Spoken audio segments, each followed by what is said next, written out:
Miss হবে না আপনার পছন্দের টিভি শো। দেখুন জি5 অ্যাপে একদম ফ্রি।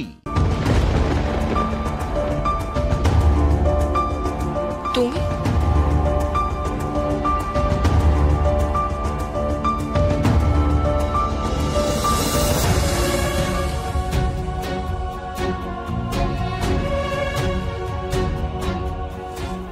বরণ করে দিয়ে এসছি উৎসবকে, বরণ করে বসিয়ে দিয়ে এসছি। জানো, আমি বোধহয় প্রথম মহিলা যে বিয়ের পিঁড়ি ধরবে। হ্যাঁ, তোমার বিয়ের পিঁড়ি, তোমার বিয়ের পিঁড়ি ধরে আমি তোমাকে উৎসবের কাছে নিয়ে যাব। তুমি উৎসবকে 7 পাকে ঘুরবে, প্রদক্ষিণ করবে ওকে। তারপর যখন পান পাতা সরিয়ে দেখবে,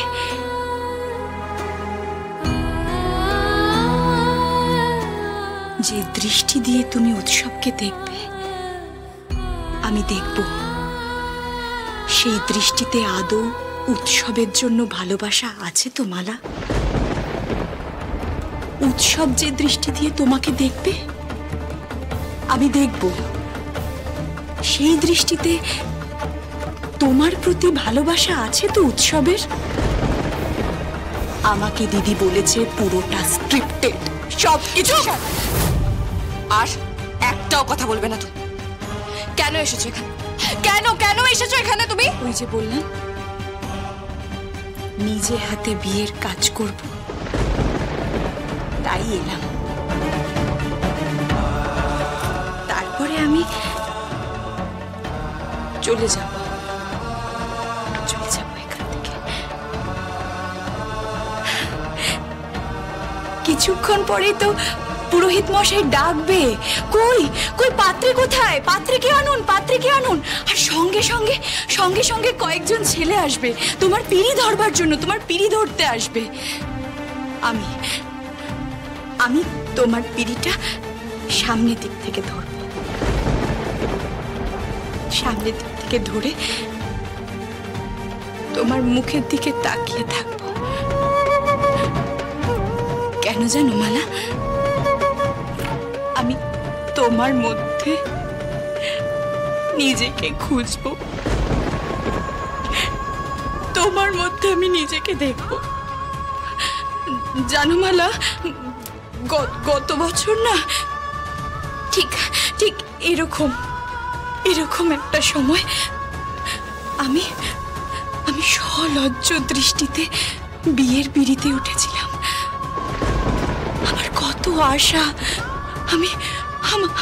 আমার মনের মধ্যে উৎকণ্ঠা, আমার বুকটা ভয়ে কাঁপছিল, দূর করছিল আমার বুকটা। একটা নতুন সম্পর্ক, নতুন মানুষ, নতুন জীবন,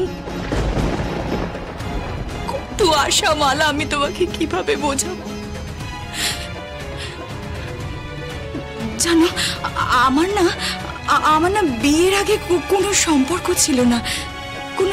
ছিল না, কিন্তু উৎসব একের পর এক সম্পর্কে জড়িয়ে গেছে। প্রথমে দিদির কথা জানতে পারলাম, তারপরে তোমার কথা জানতে পারলাম, তারপরে অন্য কেউ, আরো অন্য কেউ।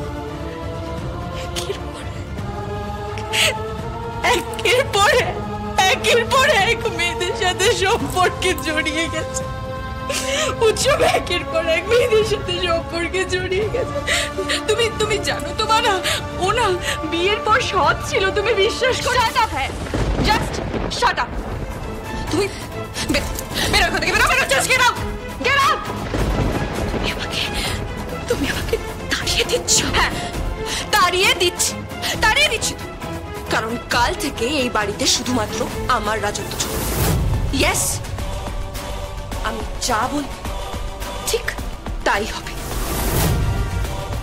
না জগদ্ধাত্রী মুখার্জি না কৌশিকী মুখার্জি এই বাড়ির কোনো ডিসিশন নেবে। এই বাড়ির যা ডিসিশন নেওয়ার সেটা নেবে শুধুমাত্র এই মালা চ্যাটার্জি।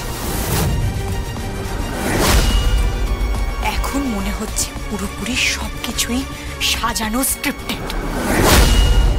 নইলে বিয়ের আগে কোনো কনের গলার স্বর এরকম কি জানি, আমি বুঝতে পারিনি। যাকে তুমি কিন্তু শাশুড়ি মাকে কিছু বলবে না, বুঝতে পেরেছো? তুমি শাশুড়ি মাকে কোনো কথা।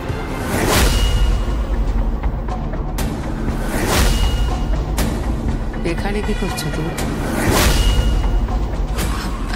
আমি ওই বিয়েতে পিঁড়ি ধরতে হবে সেটা যখন সময় হবে তোমাকে ডেকে নেওয়া হবে, তখন তুমি এসো। এখন যাও যাও।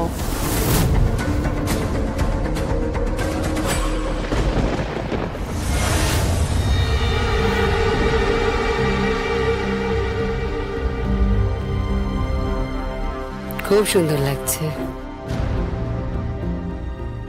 কি হয়েছে? কাঁদছো কেন তুমি? আমার মা এখনো আসেনি, তাই মনে হয় পুরো বিয়েতেই আসবে।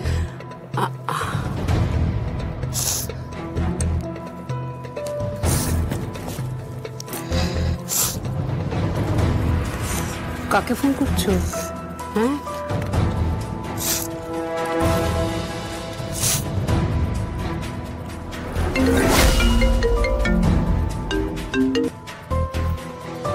হ্যালো, তুমি কখন আসবে মা? আর কখন আসবে তুমি? পুরো বিয়েটা শেষ হয়ে যাওয়ার পর, নাকি নাকি সিঁদুরদানের পর আসবে তুমি? সিঁদুরদানের পর আসবে, তাই না? এসে তারপর নিজের প্ল্যান মাফিক সব কাজ করবে। নিজের মেয়েকেও একটা চালের গুটি বানিয়ে দিলে মা। দাবা খেলছো তুমি মা, দাবা। আমি কি বড় একটা যে আমাকে দিয়ে চাল চালছো? কেমন মা তুমি, কেমন মা? সারা জীবন কোনো খবর রাখো, নিজের মেয়ের কোনো খবর রাখো, যে মেয়ে বেঁচে আছে না মরে গেল। অথচ আমি যখনই তোমার ওই কিডন্যাপের খবরটা শুনেছি, তখন কিন্তু আমি ছুটে ছুটে ওখানে গেছিলাম মা।